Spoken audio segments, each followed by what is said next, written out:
आगमन झालंय त्यांच्यासोबत मी आजचे प्रमुख अतिथी श्री पालकमंत्री सर्वांचं मनापासून स्वागत करते। तर या रजत महोत्सव समारंभामध्ये आपले मी निमंत्रित करते आमच्या बँकेच्या अध्यक्षा डॉक्टर रजनीताई हजारे।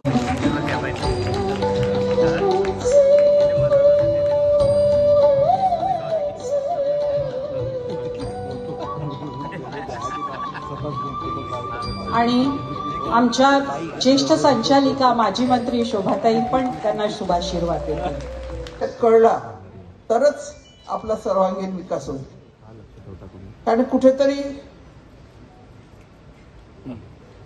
जरुरी आहे।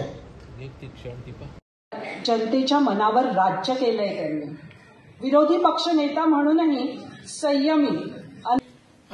खरं म्हणजे माननीय आपले पंतप्रधान नरेंद्र मोदीजी यांनी आपल्या आर्थिक समावेशनाला एक मोठी व्याप्ती दिली। आपल्या देशामध्ये आपण अर्थव्यवस्था सांगायचो, पण देशाची अर्धी लोकसंख्या ही अर्थव्यवस्थेच्या बाहेर होती। देशातले 50 कोटी लोक असे होते की ज्यांनी बँकेचं तोंडही पाहिलं नव्हतं, बँकेचा चेहराही पाहिला नव्हता आणि ज्यांच्याकडे बँकेचं खातं देखील नव्हतं। त्यामुळे शेवटी आपल्याला हे बघितलं पाहिजे की विकासामध्ये या ज्या आर्थिक संस्था असतात याचा एक मोलाचा वाटा आहे। जिथे अधिक मोठ्या प्रमाणात, अधिक सक्षम प्रमाणात आणि अधिक विकसित प्रमाणात आपल्याला आर्थिक संस्था पाहायला मिळतात, त्या ठिकाणी फायनान्शियल इन्स्टिट्यूशन पाहायला मिळतात, त्याच ठिकाणी विकास झालेला आपल्याला पाहायला मिळतो। आणि ज्या ठिकाणी फायनान्शियल इन्स्टिट्यूशन्स नाहीत त्या ठिकाणी आपल्याला विकास पाहायला मिळत नाही।